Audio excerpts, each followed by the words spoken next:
Astro సిండికేట్లో మీ personal and business promotions కోసం కింది నెంబర్కు కాంటాక్ట్ చేయండి. అందరికీ నమస్కారం.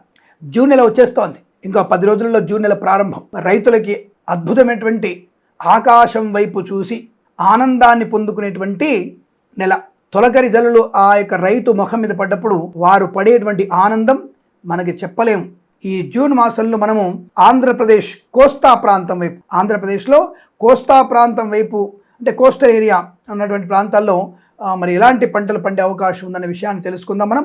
అక్కడ మనకి కోస్తా ప్రాంతాల్లో అంటే తీర ప్రాంతాల్లో దాదాపుగా ఒండ్రు నేలలు ఎక్కువగా ఉంటాయి. ఒండ్రు నేలలు, నల్లరేగడి నేలలు ఇవి ఎక్కువగా ఉంటాయి. ఇక్కడ నీటి లభ్యత కూడా చాలా ఎక్కువగా ఉంటుంది. వాళ్ళకి నీళ్లు చాలా పుష్కలంగా ఉంటాయి వారికి. అక్కడ అంటే ఒక రకంగా ఉభయ గోదావరి జిల్లాలు, కృష్ణా, గుంటూరు, నెల్లూరు జిల్లాల్లో, అంటే నెల్లూరు జిల్లాలో యాక్చువల్గా ఆగస్టులో వర్షాలు పడతాయి అనుకుంటా వాళ్ళకి.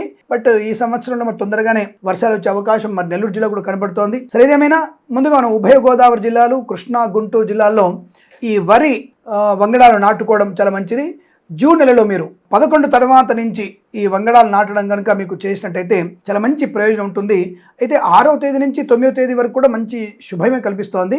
బట్ ఏదేమైనా కొంత నిజజ్యేష్ఠ మాసంలో మనం ప్రారంభం చేస్తే మంచిది. కాబట్టి 11, 15 మధ్యలోనే మీరు వేసుకోవడం మంచిది. అప్పటికి ఇంకా నిజజ్యేష్ఠ మాసం రాదు అనుకుంటా నేను. 15 తర్వాత మొదలు పెడితే నిజజ్యేష్ఠ మాసం కూడా వస్తుంది. తప్పకుండా మీరు అక్కడ దుక్కి దున్ని పంటలు వేసుకోవచ్చు. ఖరీఫ్ పంట ఈసారి వరి సాగు కోసం నారుమడి సిద్ధం చేసుకునే అవకాశం ఉంటుంది, సిద్ధం చేసుకోవచ్చు. డెల్టా ప్రాంతాల్లో అంటే కాలువలు, నీటి విడుదల ఆధారంగా ఉన్నటువంటి సమయంలో పనులు వేగంగా జరుగుతాయి కాబట్టి అనంతపురం అలాగే పరిసర ప్రాంతాల్లో తోటల పెంపకానికి, అంతర పంటల సాగుకి, అంటే అంతర పంటల్లో కూడా మీరు మిరప అలాంటివి వేయచ్చు మీరు. ఇది ఎక్కువగా గుంటూరు, ప్రకాశం, కృష్ణా జిల్లాల్లో జూన్ ఆఖరి వారంలో కానీ జూలై ఫస్ట్ వీక్లో కానీ ఈ మిరప నారుమళ్ళకి తప్పకుండా మీరు ఏర్పాటు చేసుకోండి. మంచి లాభాలు పొందుకునే అవకాశం ఉంటుంది. ఈసారి మిర్చి పంటకి లాభం ఉంది, పత్తికి కూడా మంచి లాభం ఉంది.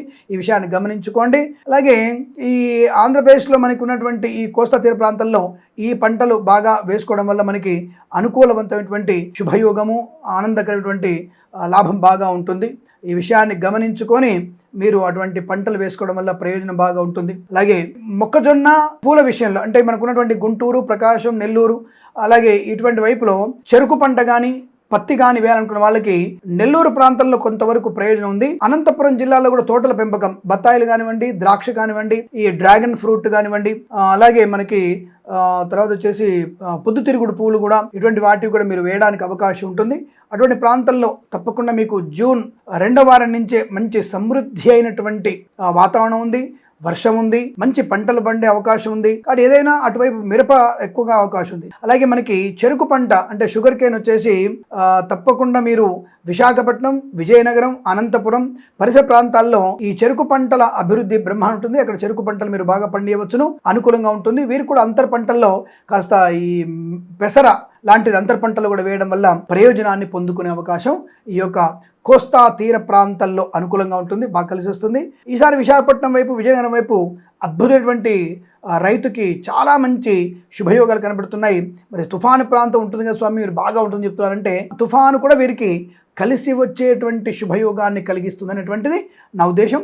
తప్పకుండా మంచి పంట ఉంది, సమృద్ధి వానలు పడుతున్నాయి, మీకు కావాల్సినటువంటి వాతావరణం ఉంటుంది, నేలలో తేమ కూడా బ్రహ్మాండం ఉంటుంది. పంట విత్తు కూడా గట్టిగా ఉండే అవకాశం, బలమైనటువంటి విత్తులు, నాణ్యమైనటువంటి పంట పండే అవకాశం ఉంటుంది. పంట తప్పకుండా మీకు అనుకూలంగా ఉంటుంది. రెండవది, ఈ అరటి తోటలు కూడా మీకు మంచి ప్రయోజనాన్ని కలిగిస్తాయి. కాబట్టి అరటి పంట కూడా మీరు ఈ కోస్తా తీర ప్రాంతాల్లో వేయవచ్చు. అలాగే మనకి గోదావరి జిల్లాల వైపున పనస చెట్లలో వచ్చేటువంటి ఆదాయం కూడా బాగా కనబడుతుంది. పనస పంట కూడా ఈ మంచి కాయలు బ్రహ్మాండంగా అంటే అత్యంత మధురమైనటువంటి పనసకాయలు కూడా మీకు పండే అవకాశాలు కనబడుతున్నాయి. తప్పకుండా వాటి వల్ల రైతులకి మంచి లాభాన్ని పొందిన అవకాశం ఉంటుంది.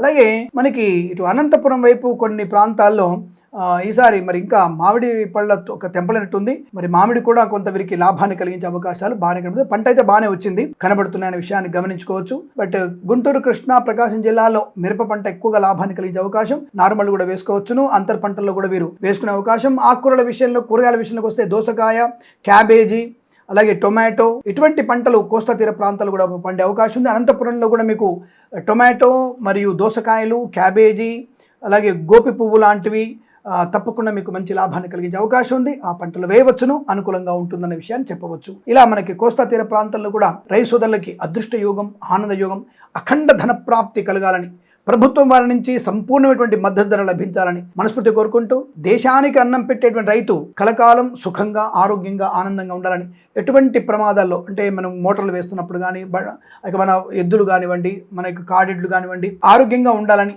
ఆయుష్మంతులుగా ఉండాలని కోరుకుంటూ, సర్వేజన సుఖినో భవంతు. ప్రేమతో మీ కిరణ్ శర్మ.